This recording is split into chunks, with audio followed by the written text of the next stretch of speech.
onde essas canções foram geradas, uma comunidade que sempre apoia. A Letícia mencionou a Faculdade Teológica Batista de São Paulo.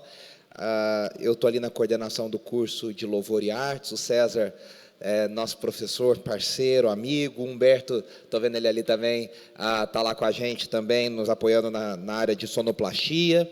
E é muito bacana saber, né, tão longe às vezes, com filha, com família, com trabalho, com tantas coisas, e a gente vê que toda a comunidade sempre apoiou muito o trabalho. Eu quero agradecer vocês também, e ver que essas canções, a gente sempre fala e sempre sabe disso, né, que adoração é muito mais do que música, ou deveria saber, né, que a adoração a Deus envolve muito mais do que música. A música é um ótimo instrumento, a música é uma arte, um presente que Deus nos deu. Tem um compositor que eu amo, meu amigo Estênio Márcios, e ele diz: Senhor, obrigado pelo dom da música, obrigado pelo presente da música.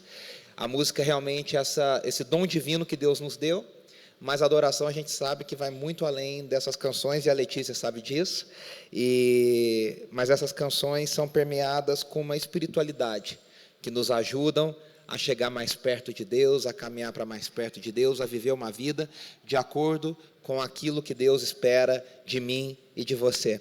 Eu não sei se você trouxe Bíblia, eu quero fazer uma breve reflexão pensando no título desse CD, na música que a Letícia e o Everton escolheram como título desse CD, que é Enquanto Eu Viver.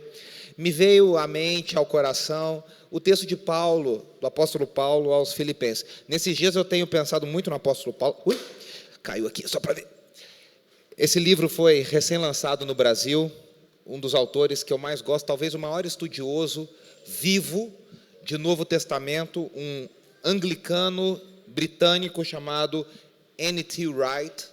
E esse livro foi um lançamento da editora Thomas Nelson, chegou para mim semana retrasada, passada, não sei, falando Paulo, uma biografia, e conta a história do apóstolo Paulo por períodos de cidades onde ele viveu, visitou, trabalhou. E, aliás, eu indico grandemente, é uma leitura bem acessível, bem popular, bem gostosa, se você quer ser desafiado com a vida do apóstolo Paulo. E aí, pensando no título do CD e pensando nessa leitura que eu tenho feito, me veio à mente o texto de Filipenses 1, e eu queria convidar você a abrir a sua Bíblia comigo, você que trouxe, Filipenses capítulo 1, a partir do versículo 12, onde o apóstolo Paulo, Filipenses 1, 12, mesmo sentados, nós vamos ler, vou ler na NVI, a nova versão internacional. O apóstolo Paulo diz assim: quero que saibam, irmãos, que aquilo que me aconteceu tem, ao contrário, servido para o progresso do Evangelho. Isso que ele está falando que aconteceu é que ele está preso. Ele está escrevendo essa carta, Filipenses, é a famosa, você já deve, se você frequenta a escola dominical, você já descobriu que Filipenses é a carta da alegria. Mas o apóstolo Paulo escreve a carta da alegria num ambiente que não é nada alegre, porque ele está preso. E ele mencionou isso nos versículos anteriores. Ele disse: olha, mas eu quero que vocês saibam que tudo isso aconteceu para que o evangelho progredisse, para que o evangelho continuasse sendo pregado. Versículo 13. Como resultado, tornou-se evidente a toda a guarda do palácio e a todos os demais que estou na prisão por causa de Cristo. E os irmãos, em sua maioria, motivados no Senhor pela minha prisão, estão anunciando a palavra com maior determinação e destemor. É verdade que alguns pregam Cristo por inveja e rivalidade, mas outros o fazem de boa vontade. Estes o fazem por amor, sabendo que aqui me encontro para a defesa do Evangelho. Aqueles pregam Cristo por ambição egoísta, sem sinceridade, pensando que me podem causar sofrimento enquanto estou preso. Mas, que importa? O importante é de que, qualquer forma, seja por motivos falsos ou verdadeiros, Cristo está sendo pregado e por isso me alegro. De fato, continuarei a alegrar-me, pois sei o que me aconteceu resultará em minha libertação, graças às orações de vocês e ao auxílio do Espírito de Jesus Cristo. Versículo 20. Aguardo ansiosamente e espero que em nada serei envergonhado. Ao contrário, com toda a determinação de sempre, também agora Cristo será engrandecido em meu corpo, quer pela vida, quer pela morte. E o versículo 21, famosíssimo, porque para mim o viver é Cristo e o morrer é lucro. Caso continue vivendo no corpo, terei fruto do meu trabalho, e já não sei o que escolher. Estou pressionado dos dois lados. Desejo partir e estar com Cristo, o que é muito melhor. Contudo, é mais necessário, por causa de vocês, que eu permaneça no corpo. Convencido disso, sei que vou permanecer e continuar com todos vocês, para o seu progresso e alegria na fé, a fim de que pela minha presença, outra vez, a exultação de vocês em Cristo Jesus transborde por minha causa. Até aqui.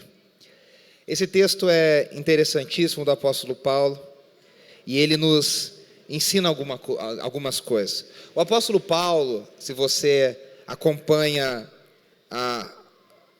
o relato do evangelista Lucas, em Atos dos Apóstolos, a gente vê que Saulo de Tarso, uma cidade cosmopolita, uma cidade do Império Romano comerciária, uma cidade de fluxo de pessoas de várias nacionalidades, de várias localidades.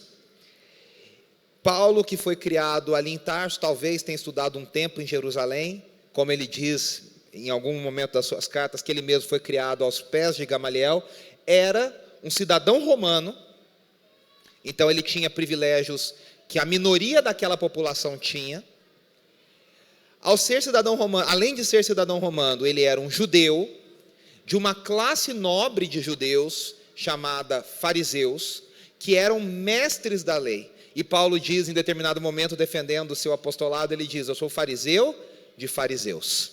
Ou seja, dentro dos fariseus, que já são uma classe escolhida de nobres, estudantes da lei, especialistas da lei, mestres da lei, Paulo diz: eu ainda me destacava e fui criado aos pés de um dos maiores mestres dos nossos dias, chamado Gamaliel.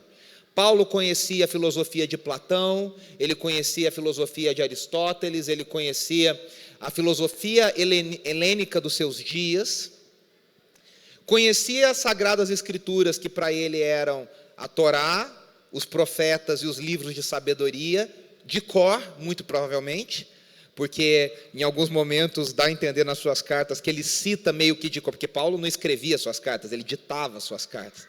Em alguns momentos dá a entender que ele ditava textos e textos e textos do que a gente chama de Antigo Testamento, de cor. E ele tinha uma plena convicção de que ele estava vivendo em dias especiais, que eram dias que o Deus de Israel viria para finalmente cumprir as suas promessas para o seu povo. Ele diz sobre si mesmo que ele era um homem zeloso pela palavra de Deus. Quando ele usa zeloso, a gente entende que ele era um cara que gostava de cuidar bem dessa palavra, vigiava, orava. Mas naquele contexto, quando Paulo diz que ele era zeloso, ele estava dizendo: se preciso for, eu uso a violência para que o reino de Deus seja estabelecido. Vocês vão se lembrar de um discípulo de Jesus, do qual a gente não sabe quase nada pela história bíblica, chamada Simão o Zelote, que significa um partido dos dias de Jesus, que apelava para a violência para libertar Israel do Império Romano. Paulo entendia que, se preciso fosse, ele iria fazer o possível para libertar Israel do Império Romano. Agora preste atenção, Paulo não morava em Jerusalém, ele morava longe de Jerusalém. Em Jerusalém ficava o templo esses que a gente, ou tabernáculo, que a gente relaciona tanto com a adoração. A gente tem tantas canções que a gente fala do Santo dos Santos, do Santo do Lugar, do véu que já, desde a música do Asaf Borba, Jesus em tua presença, o véu que separava, já não separa mais, agora eu entro pelo Santo dos Santos, além do Santo Lugar, eu quero te encontrar, eu quero te ver, porque ali ficava a arca da aliança. Mas o povo de Deus havia sido dispersado pelo Império Romano, os chamados judeus da diáspora.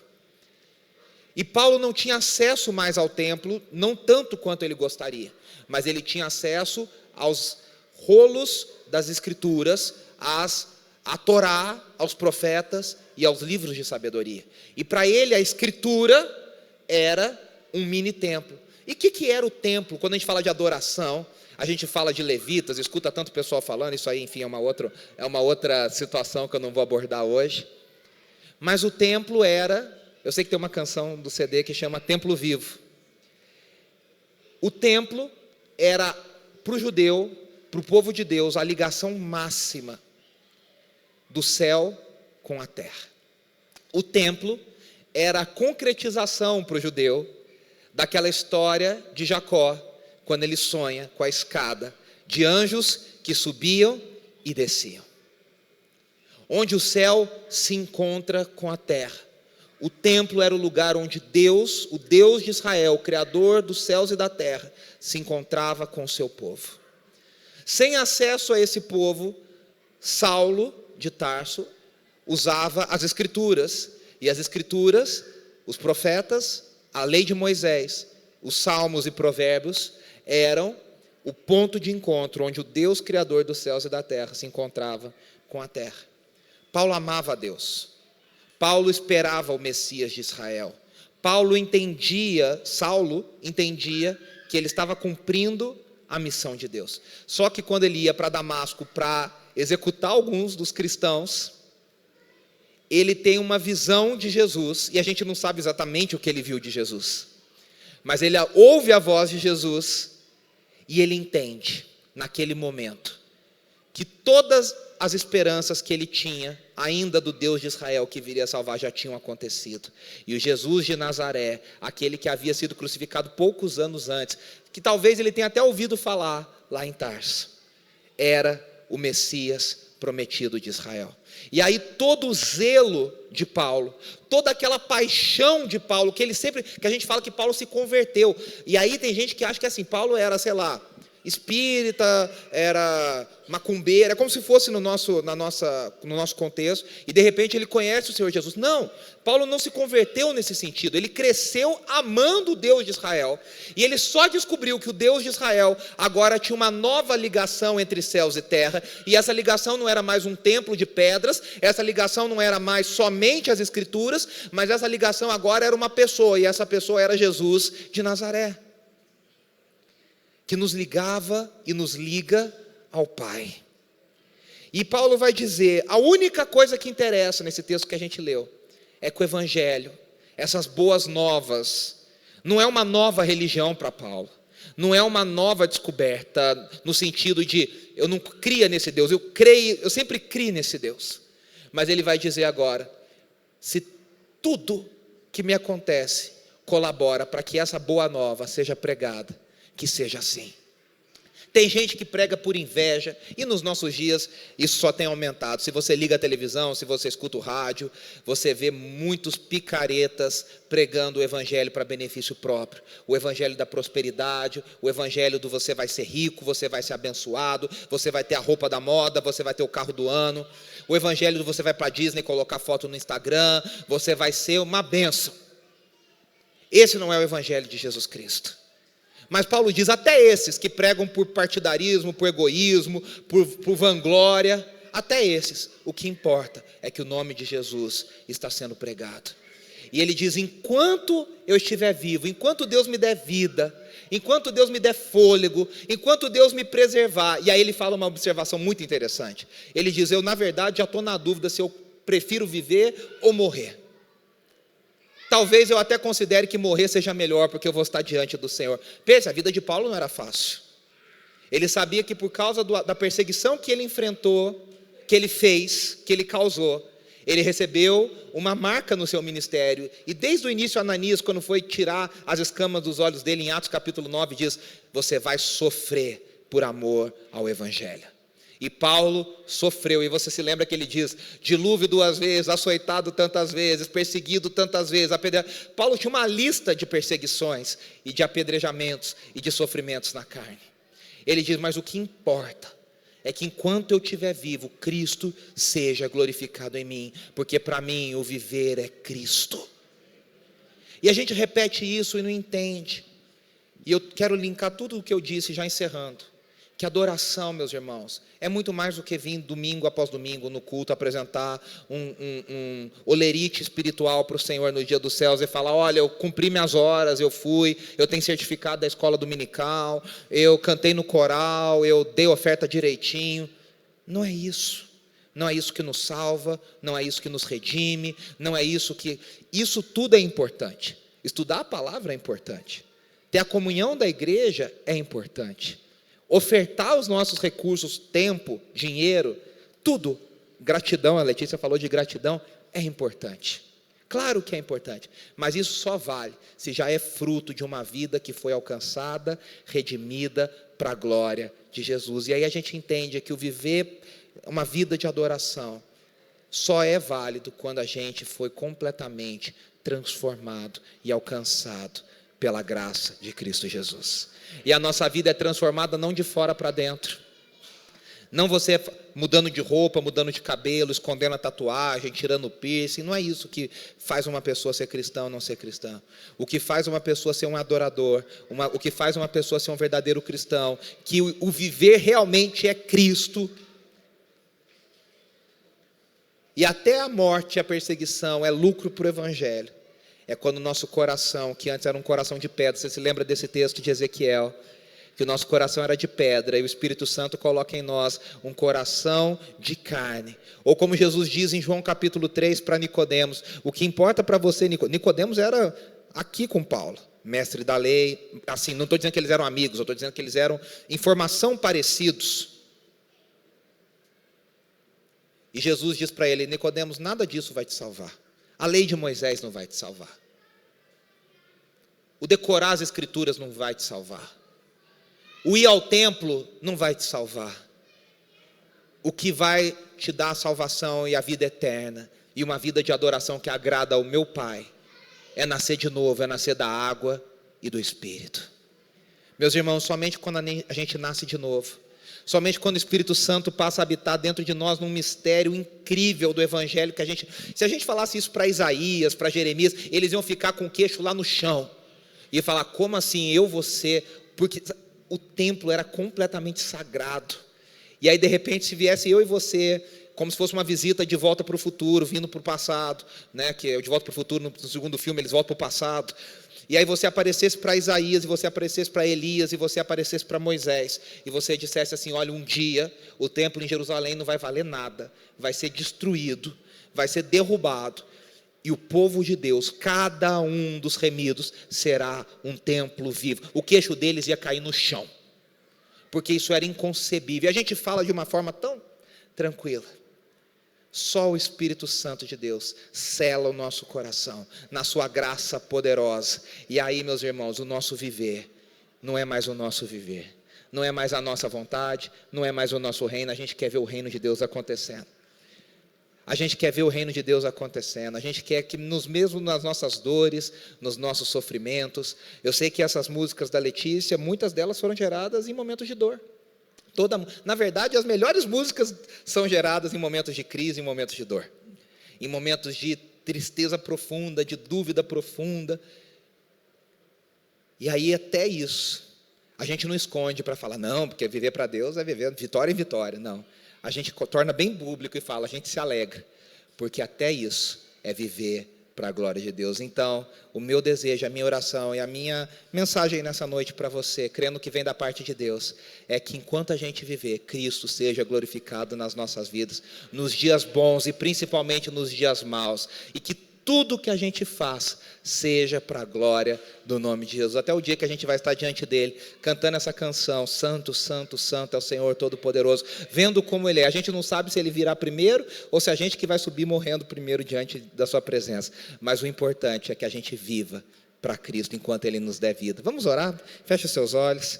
Senhor, obrigado por essa noite tão especial, obrigado por esse projeto tão especial, por essas músicas que nos ajudam a entender mais da Tua Palavra e do Teu Evangelho.